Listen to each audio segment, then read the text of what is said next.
السلام عليكم يا حبايبي، عاملين ايه؟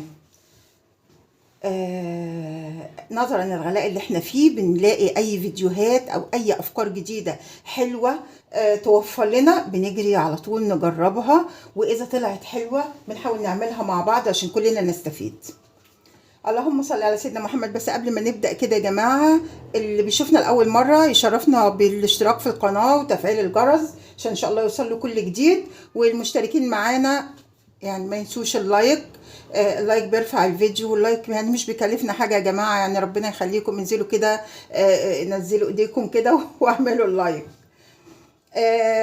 النهاردة من كوباية ونص زيت هنعمل حوالي مش هقول لكم بقى واضخم المسائل واقول لكم من كوبايه وربع هعمل 2 كيلو ولا 3 كيلو سمنه بلدي، لا. هو تقريبا يعني حوالي اللي طلع حوالي كيلو الا ربع سمنه بلدي. سمنه ريحتها حلوه، شكلها حلو، تحفه ما شاء الله، تحفه. يا رب تكونوا شايفينها كويس، مرمله جميله. معلش هي ما لحقتش تجمد قوي، بس شويه وهتجمد طبعا، الدنيا اساسا ساقعه. عملت كمان منها كمية ديت من المرطة، تنفع طبعا لو بنخمر مش او كده، تنفع مع الجبن، تنفع مع اي حاجة، جميلة جدا.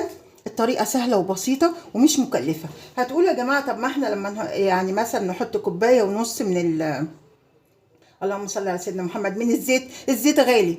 لا، الزيت ما يتقارنش بتمن الزبدة، مهما كان غالي ما يتقارنش بتمن الزبدة. ولما يعمل لي الزبدة الحلوة ديت مع شوية قشطة انا شايلاهم في التلاجة، اما يعمل لي السمنه الحلوه دي بالريحه الحلوه ديت، لا يبقى احنا ما كلفناش اي حاجه. تعتبر دي فكره كويسه جدا جدا جدا وهتعجبكم ان شاء الله. ويلا نصلي على سيدنا محمد صلى الله عليه وسلم ونخش على الفيديو.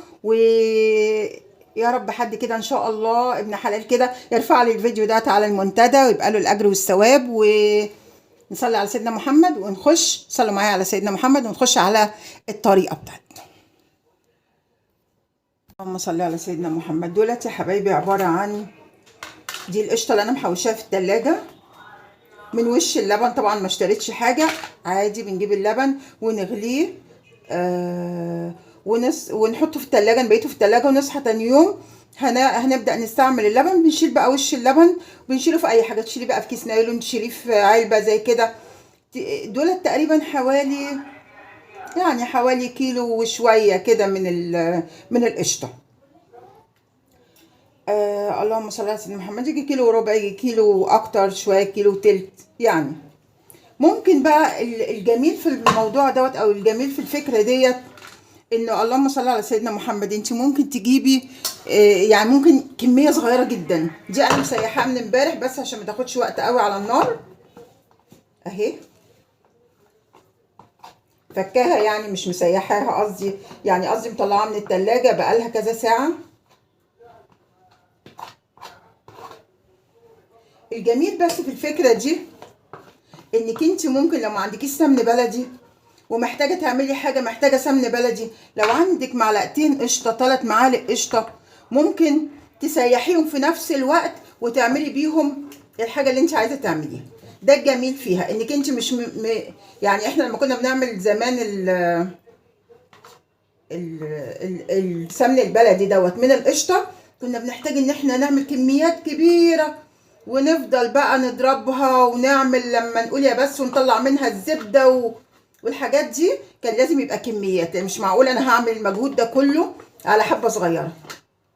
الطريقه دي عشان سهله ممكن اعملها في اي وقت بمعلقتين قشطه. عندي ب3 معالق قشطه، احط عليهم 3 معالق زيت واعمل بيها الاكله اللي انا عايزاها، او اعمل بيها مثلا صينيه البسبوسه اللي انا عايزاها، الكنافه اللي انا عايزاها. ممكن تتعمل باي كميه. هجيب بقى اللهم صل على سيدنا محمد. اجيب زيت، طبعا لازم يكون زيت نضيف ملهوش ريحه يعني مش كويسه. واخد تقريبا كوبايه ونص كده من الزيت.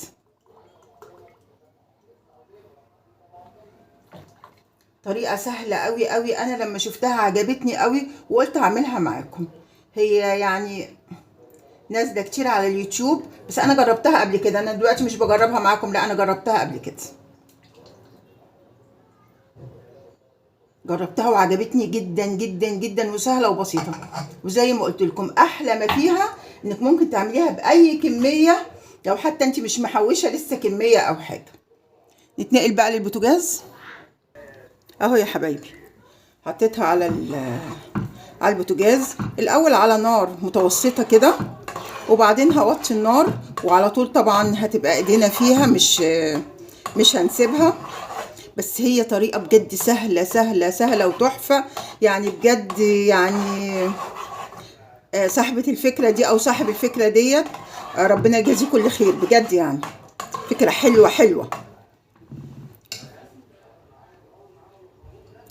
واجمل ما فيها انها مش محتاجه يعني كميات كبيره نشتغل بيها.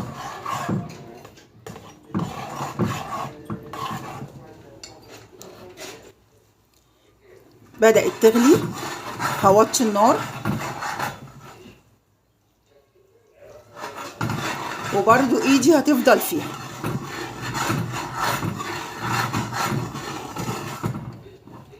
اهي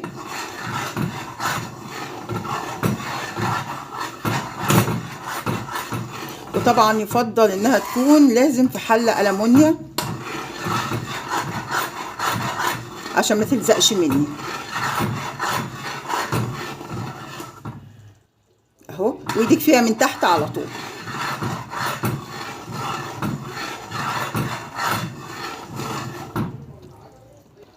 اول مرة حبايبي وانا بعملها وبقلب كده واشوفها، اشوف شكلها كده، اقول ايه ده، هو انا ايه ده، دي انا بوظتها ولا ايه، ولا هي مش هيطلع منها سمنة، دي كلها شكل اللبن وشكل القشطة السايحة.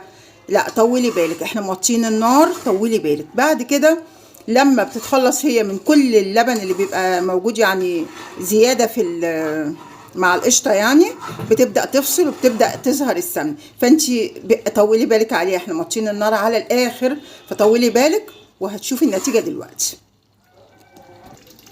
اهو يا حبايبي، شايفين بقى، انا بوريكم خطوه بخطوه. اهي بدات السمنه تظهر اهي، شويه صغيره وقرب خلاص نطفي عليه. بس بعد ما ايه، بعد ما تبدا بقى المرطه تظهر وتتحمر شويه. اهي يا حبايبي بعد ما طفيت عليها، شايفين يعني انا سبتها بس تبرد سنه صغيره كده عشان انا هحطها في حاجه بلاستيك. زي ما انتم شايفين كده المرطه. طبعا انا يعني مش بستنى اما المرطه تتحمر قوي، بعدين السخونيه اللي موجوده لسه في السمنه تحرقها، يعني بطفي عليها والمرطه فاتحه شويه، مع السخونيه بتبدا تغمق بالدرجه دي، ودي كفايه قوي يعني. الوقت بقى هصفيها ونشوفها عملت كميه قد ايه. اهي يا حبايبي، جبت علبة نضيفة وناشفة او برطمان زي الموجود عندك، ونبدأ بقى نصفيها.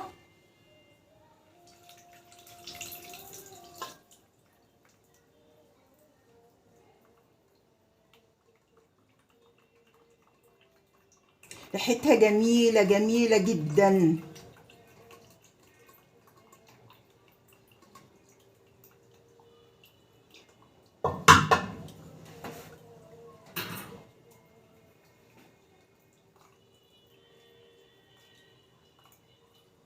والمرطة دي تنفع تتحط بقى مع جبنة، تنفع تتحط مع اي حاجة. ممكن برضو تحط عليها معلقتين لبن وتتضرب في الكبة، تبقى ناعمة شوية، تبقى زي المرطة اللي بنطلعها من الزبدة البلدي اللي بنسيحها عادي. بس ريحتها جميلة جميلة. عملت كمية مش بطالة، يعني اكتر من نص كيلو. لا اكتر كتير من نص كيلو، يعني العلبة اللي انا حطاها ديت كبيرة مش صغيرة، يعني عملت حوالي مثلا حوالي كيلو الا ربع.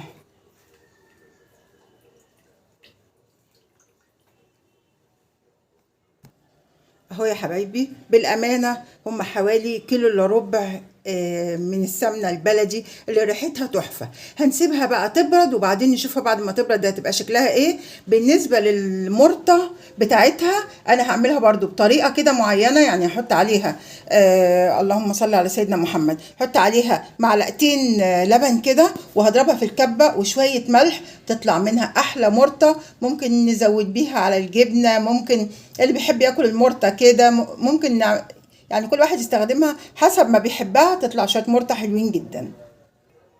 بصوا يا حبايبي بقى، بالنسبه للمرطه هحطها في الكبه عشان نعمل شويه مرطه حلوين بقى. لو حتى معانا مثلا لو بناكل الجبنه قريش او بناكل اي نوع جبنه وحطينا عليها معلقه من المرطه بتدي لها طعم حلو قوي قوي قوي. وفي ناس بتحب المرطه سندوتشات كده زي ما هي اهو. حط عليها شويه صغيرين لبن زي كده، يعني زي معلقتين 3 لبن.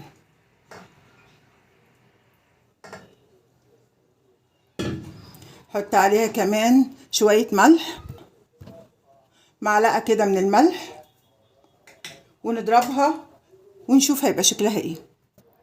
بصوا يا حبايبي بقى، المرطه بعد ما ضربتها في الكبه كويس بشويه لبن زي ما انتوا شفتوا كده ومعلقه ملح، بصوا بقت شكلها ايه.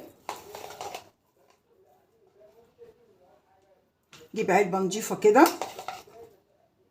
حلوه جدا جدا جدا جدا. الدنيا غاليه يا جماعه ونستغل كل حاجه في ايدينا، اكتر من العلبه كمان. بسم الله ما شاء الله، حاجه تحفه. مش بقى نرميها ونقول عليها ديت يعني ناشفه شويه مش عارفه ايه، لا هي بتتعمل بالشكل دوت تبقى تحفه تحفه تحفه. جربوا يا جماعه مش هتندموا.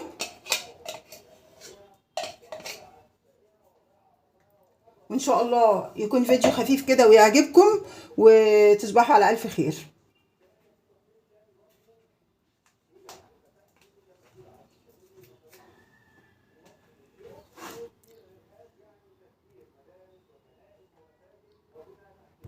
معلش يا جماعه انا نسيت ونهيت الفيديو وقلت تصبحوا على خير ومش عارفه ايه. هو لسه طبعا هنشوفها لما الدنيا كده يعني مش هحطها في التلاجة، الدنيا كده كده برد جدا، ساعتين 3 كده وهنشوفها لما تجمد شكلها ايه، وبعدين نبقى نختم الفيديو. اهي يا حبايبي السمنه، يعني انا مش صابره عليها قوي عشان عايزه انزل الفيديو، بس هي يعني زي ما انتم شايفين كده بسم الله ما شاء الله جمدت اهي. لما هسيبها شويه هتجمد اكتر بكتير. بصوا بصوا مرمله وشكلها عامل ازاي، والريحه بقى مش هقول لكم عليها. شايفين؟ بحاول اقرب لكم شويه عشان تشوفوا هي قد ايه مرمله وجميله. شايفين السمنه؟ كميه معقوله جدا، يعني بسم الله ما شاء الله حلوه. اللهم صل على سيدنا محمد. ما كلفتناش اي حاجه غير شويه الزيت، انما القشطه طبيعي احنا بنشيلها. احنا ما بن يعني احنا لو حطيناها في يعني عملنا الشاي بالقشطه بتاعته الولاد بيشيلوا القشطه وبيرموها، فطبعا يعني يعتبر احنا ما كلفناش اي حاجه غير كوبايه ونص زيت. اذا عمل لنا كيلو الا ربع من السمنه البلدي الجميله اللي ريحتها حلوه، فده طبعا يعتبر توفير كبير. مهما كانت الزيت غالي ما هوش برضو بتمن الزبده. يا رب يعجبكم الفيديو باذن الله، واسمع رايكم كده في الكومنتات، وتصبحوا على خير.